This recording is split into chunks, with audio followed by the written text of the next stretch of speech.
Hi friends! ఈరోజు సగ్గుబియ్యంతో కిచిడి అయితే ప్రిపేర్ చేస్తున్నాను. దీనికోసం మామూలు సగ్గుబియ్యం కాదండి, నైలాన్ సగ్గుబియ్యం అనేది ఉంటాయి. వాటినైతే తీసుకోవాలి. చూశారు కదా, ఈ విధంగా అయితే ఉంటాయి సన్నగా. ఈ సగ్గుబియ్యాన్ని ఓవర్ నైట్ అయితే నానబెట్టేసేసుకోవాలండి. 2-3 టైమ్స్ అయితే సగ్గుబియ్యాన్ని వాష్ చేసేసుకొని, కొంచెం వాటర్ అయితే యాడ్ చేసేసుకొని ఓవర్ నైట్ అయితే నానబెట్టేసేసుకోవాలి.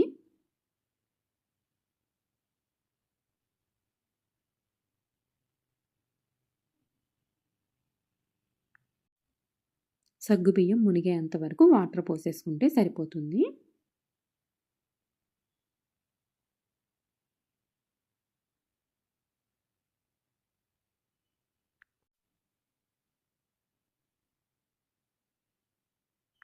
సగ్గుబియ్యంతో పాయసమే కాదండి, ఈ విధంగా కిచిడి కూడా చాలా టేస్ట్‌గా ఉంటది.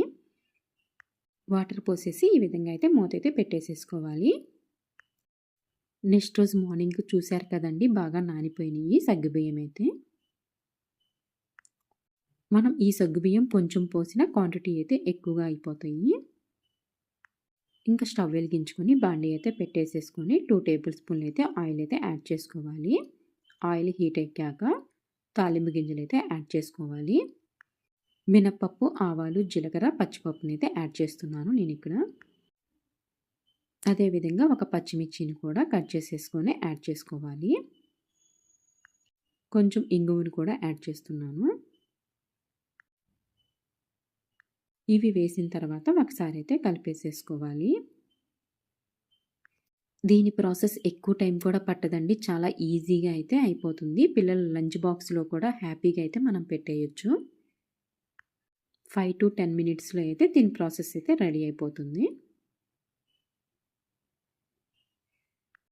ఈ కిచిడీని మనం ప్లెయిన్‌గా అయినా తినొచ్చండి. లేకపోతే కొంచెం పెరుగును కూడా యాడ్ చేసేసుకొని తినేయొచ్చు.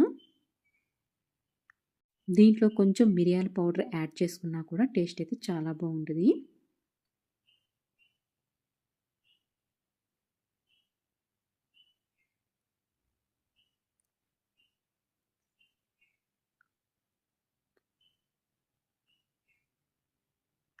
తాలింపు అయితే వేగిపోయిందండి. మనం సగ్గుబియ్యాన్ని వాటర్ ఏమీ లేకుండా ఈ విధంగా అయితే దీంట్లోకి వేసేసుకోవాలి. ఈ విధంగా సగ్గుబియ్యం వేసిన తర్వాత ఒకసారి అయితే ఈ విధంగా కలిపేసేసుకుంటూ ఉండాలి.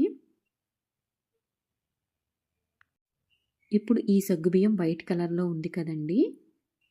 ఈ వైట్ కలర్ సగ్గుబియ్యం అనేది ట్రాన్స్‌పరెంట్‌గా మారిపోయిద్ది. అప్పుడు దాకా మనమైతే ఈ విధంగా అయితే కలిపేసుకుంటూ ఉండాలి. అలా తెలియకపోయినా మనం చేత్తో పట్టుకుంటే తెలిసిపోయిద్దండి ఉడికిందో లేదో. మనం ఈ విధంగా ఆపకుండా తిప్పుకుంటూ ఉండాలండి. సగ్గుబియ్యం కదా, మాడే ఛాన్స్ ఉంటుంది. ఎక్కువసేపు కూడా పట్టదండి. ఒక 2-3 మినిట్స్‌లో అయితే సగ్గుబియ్యం అయితే వేగిపోతాయి.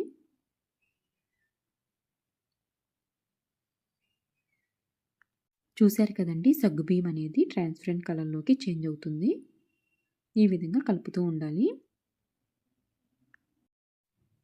ఈ కిచిడీకి ఎక్కువ ఆయిల్ కూడా అవసరం ఉండదండి. కొంచెం ఆయిల్‌తోనే ప్రిపేర్ చేసేసుకోవచ్చు.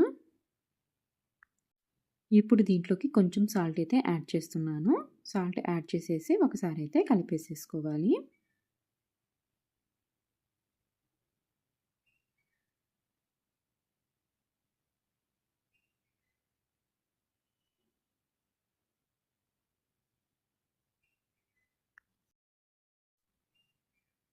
టేస్ట్ అయితే చాలా బాగుంటుందండి. ఈ రెసిపీని మనం మార్నింగ్ టిఫిన్‌గా కానీ, నైట్ డిన్నర్‌గా కానీ తీసుకోవచ్చు. టేస్ట్ అయితే చాలా బాగుంటుంది.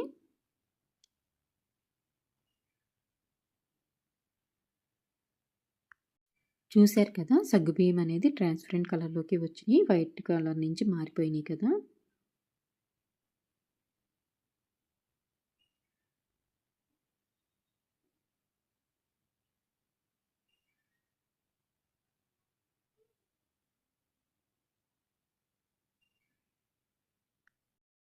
దీంట్లోకి కావాలంటే మనం కొంచెం కారం కూడా యాడ్ చేసుకోవచ్చు. కానీ నేను ఇక్కడైతే యాడ్ చేయలేదండి. పచ్చిమిర్చి, కారం సరిపోయిద్ది అని చెప్పేసి కారం అయితే యాడ్ చేయలేదు. సగ్గుబియ్యం కూడా ఉడికిపోయింది. చూశారు కదండీ! ఈ విధంగా పట్టుకొని చూస్తే మనకు అర్థమైంది.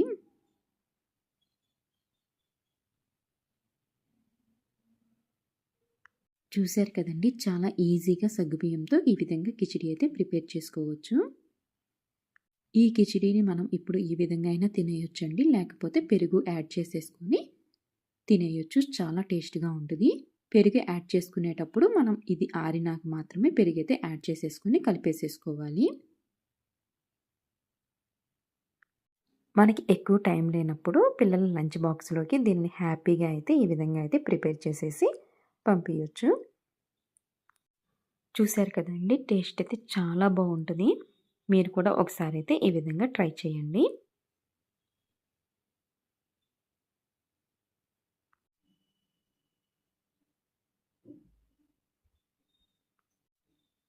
మీకు ఈ వీడియో నచ్చినట్టయితే ప్లీజ్ లైక్ చేయండి, షేర్ చేయండి. అదేవిధంగా సబ్స్క్రైబ్ చేసుకోండి.